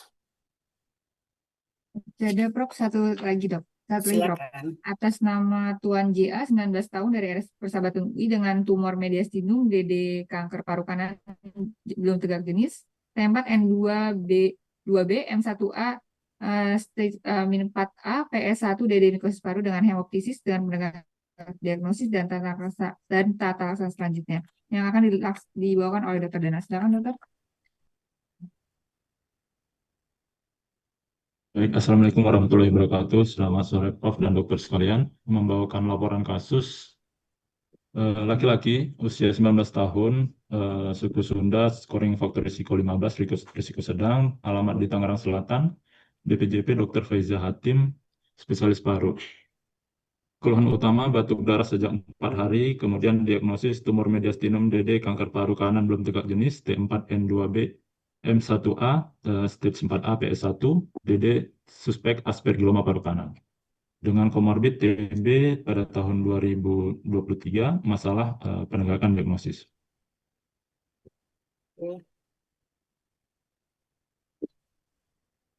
Perjalanan penyakit mulai dari Umurnya berapa ini? tahun 2023 Umur bulan berapa? Maret. Awalnya menurut pasien muncul bengkak kemerahan dan nyeri pada leher kanan. Perdana, tersebut umurnya pecah berapa? dan Kau dengar dulu. mengeluarkan Jangan nanah. kau merepet aja. Dengar Umur pertanyaan. 19 tahun. Umurnya berapa? Perdana, umurnya Maaf, berapa? Pasien umur berapa? 19 Ya Prof. udah, lanjut. Jangan kau cingangak-cingingi itu, pelongak-pelongok. Maaf, Prof. Dengar pertanyaan. Audionya Lanjut. gangguan, Prof. Baik, Prof. Muncul bengkak kemerahan dan nyeri pada leher kanan. Bengkak tersebut pecah dan mengeluarkan nanah bercampur darah akibat terkena bola saat pasien sedang bermain futsal. Kemudian, 1 bulan selanjutnya setelah kejadian tersebut, pasien mengeluhkan sesak, nyeri dada, dan batuk. Pada saat itu belum ada batuk darah. Kemudian pasien berobat ke Rumah Sakit Tangerang Selatan, dikatakan ada cairan pada paru kiri. Pasien kemudian dipasang selang dada, keluar cairan nanah bercampur darah. Pada saat itu pasien dirawat selama 1 bulan, kemudian dirujuk ke RSPG Cisarua. Di sana pasien dilakukan torakotomi eksplorasi, kemudian setelah itu pasien diberikan pengobatan TB mediastinum selama 12 bulan. Kemudian pada awal tahun ini, Januari 2026, terdapat keluhan batuk darah sekitar 200 ml, disertai sesak, nyeri dada. Kemudian pasien kembali berobat ke RSPG Cisarua, dilakukan bronkoskopi dan BAL, dirawat selama 1 minggu, lalu batuk darah mereda dan pasien dipulangkan. Kemudian tanggal 21 Maret 2026, pasien dirujuk oleh Rumah Sakit Bakti Asih dengan keluhan yang sama, yaitu batuk bercak darah sejak 4 hari, batuk berdahak kurang lebih 2 minggu, nyeri dada kanan, sesak bila batuk atau beraktivitas, disertai ada demam selama 3 hari, ada mual, tidak ada muntah. Pemeriksaan fisik tanggal 31, keadaan umum tampak sakit sedang, kompos mentis, tanda vital dalam batas normal, kemudian pemeriksaan kepala anemis, pemeriksaan paru asimetris kanan tertinggal, tampak bekas luka pada bekas torakotomi, vesikuler kanan menurun, tidak ada ronki maupun wheezing. Penyulit ada efusi pleura dan juga batuk darah. Faktor resiko ada dengan IBM. Risiko sedang skor 15. Kemudian riwayat torakotomi eksplorasi pada bulan 2023 di RSPG Cisarua. Berikut foto toraks awal tahun 2023. Ditemukan osteoma pada yang setengah bawah kanan disertai efusi pleura kiri. Kemudian dilakukan lagi foto toraks 1 bulan kemudian dengan kesan opasitas homogen hemotoraks setengah bawah kanan, efusi pleura kanan berkurang, sudah terpasang selang dada pada sela iga 8 hemotoraks kiri. Selanjutnya ini foto yang pada 15 Januari 2020, terdapat efusi pleura kanan dengan multiple wire di proyeksi osternum. Kemudian pasien di Rumah Sakit Persahabatan kembali difoto toraks dengan kesan efusi pleura kanan, opasitas di parakardial kiri, sugestif pneumonitis, multiple wire di proyeksi osternum. Berikut CT scan toraks kontras, Prof, dengan kesan mediastinitis disertai aspergilloma lobus medius paru kanan. Ada TB paru lama dengan nodul tuberkuloma lobus inferior paru kiri, multiple pembesaran KGB, 2R, 4R, 7, 10R, parasternal, dan perikardial.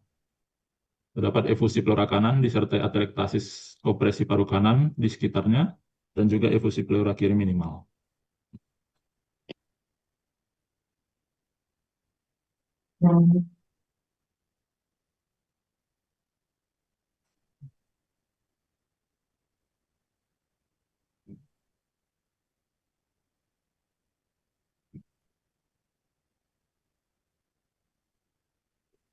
Udah selesai.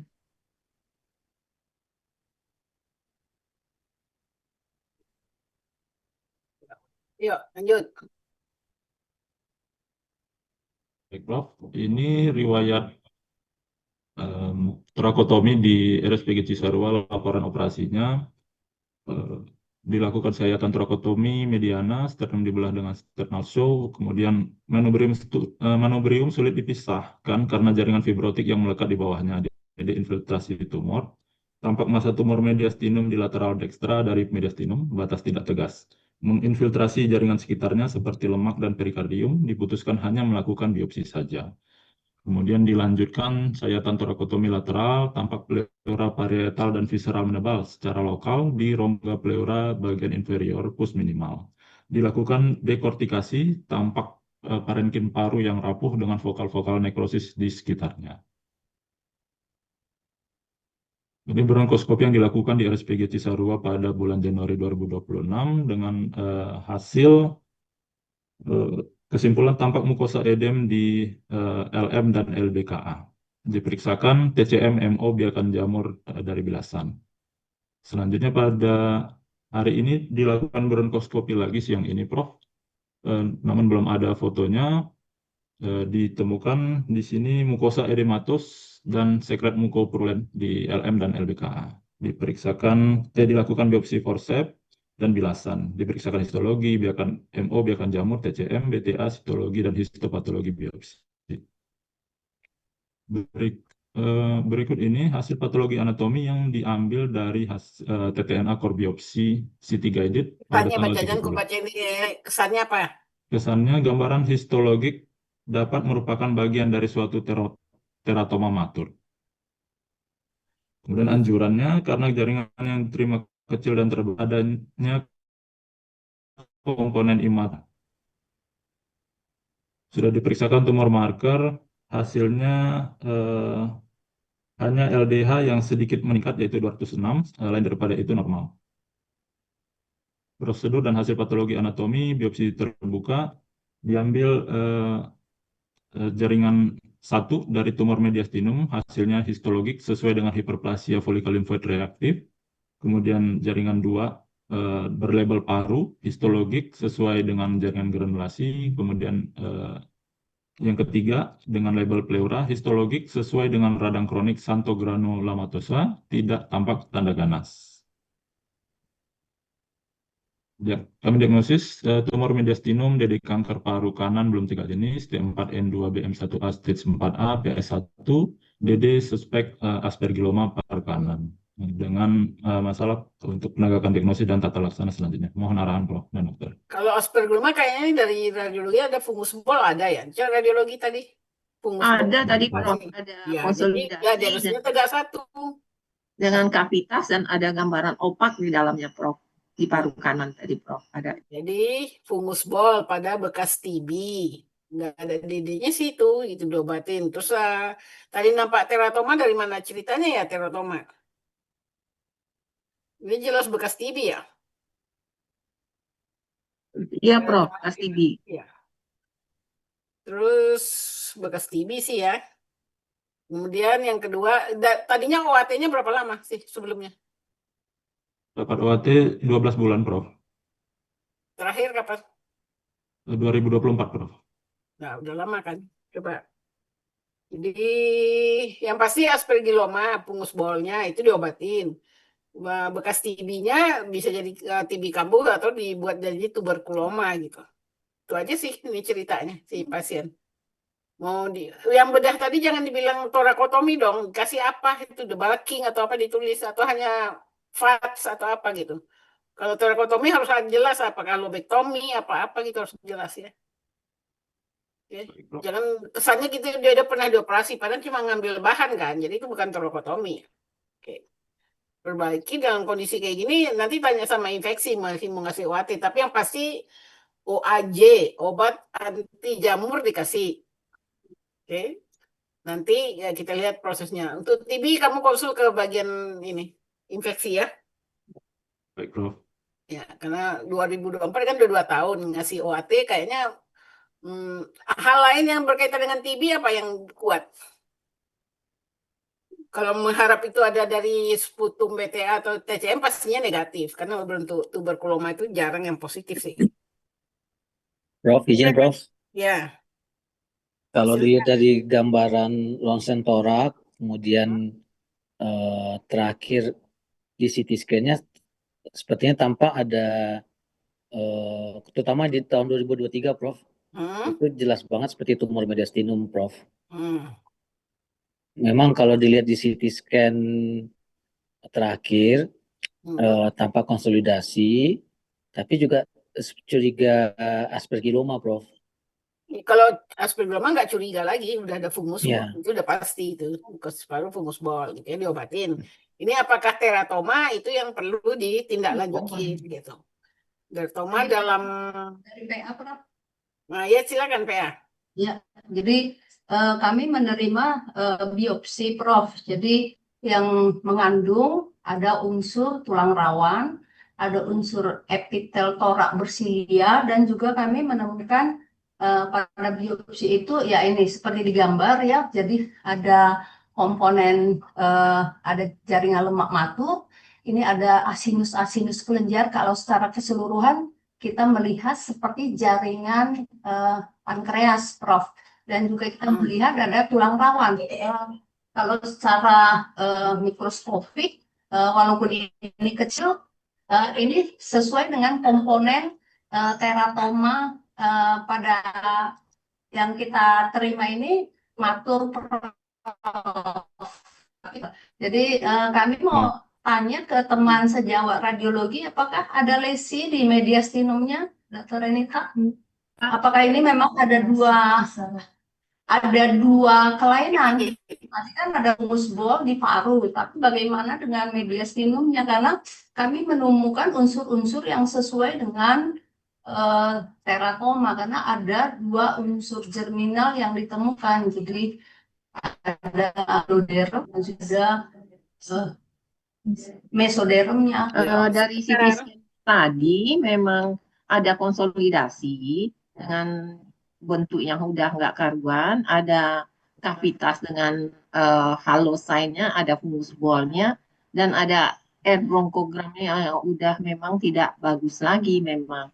Sepertinya itu dari paru, tapi kalau melihat seperti ini adalah fungus kavitasnya dengan halosign, jadi seperti gambaran mediastinum, padahal itu sebenarnya kavitas dengan halosign fungus bolnya. Jadi sebenarnya itu adalah dari parunya ada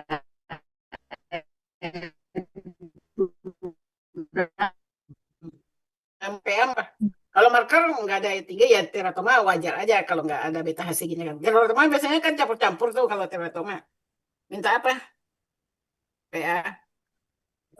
Sebetulnya kalau dari morfologinya sudah jelas, Prof. Ini kan teratoma gitu, Prof. Tapi kan tidak ada kesesuaian dengan radiologi karena ini enggak, kalau teratoma itu boleh paru. Ada beberapa kasus kita teratoma paru, jadi nggak di mediastinum. Oh gitu. Ya, ada. Jadi mungkin ada dua kelainan teratoma dengan adanya tadi teratoma paru, ada bekas TB, jadi aspergilloma pada bekas TB, jadi dua diagnosisnya.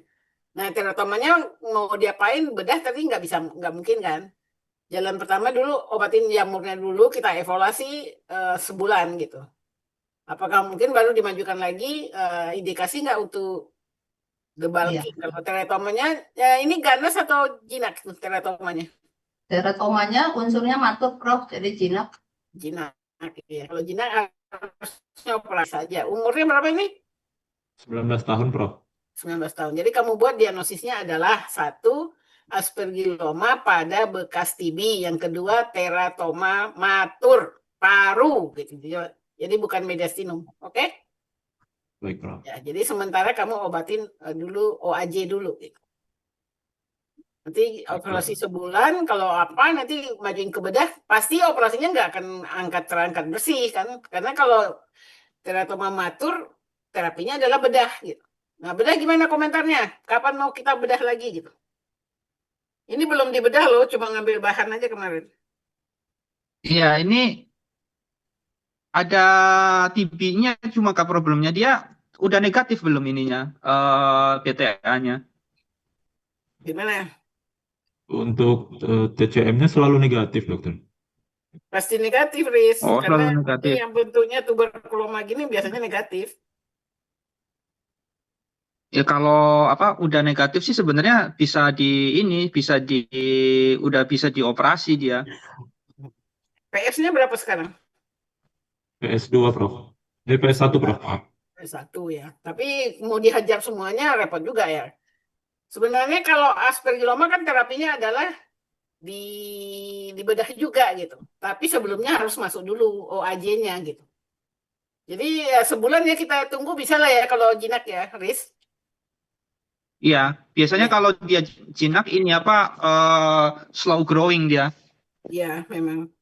Jadi gitu ya, kasih OAJ-nya evaluasi 1 bulan. Baik, Prof. Terima Karena kasih, kalau Prof. matur ya bedah, nggak ada pilihan lain. Si kemo juga nggak akan ngefek-ngefek apa-apa gitu.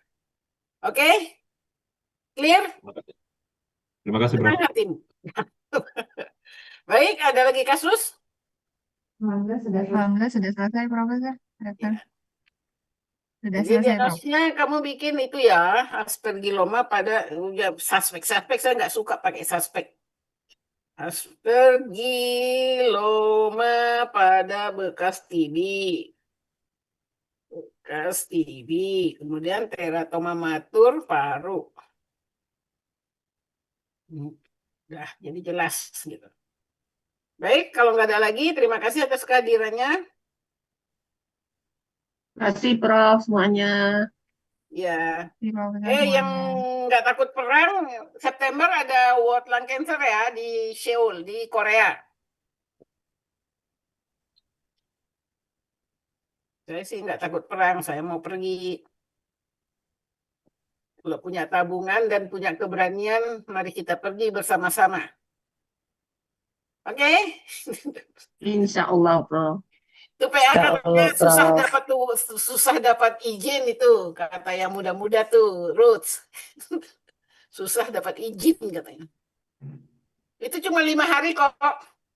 Tapi sayang ya ke Korea 5 hari. Ada 2 pilihan lanjutnya nih. Setelah tanggal 12-15 itu ada di WCLC di Seoul.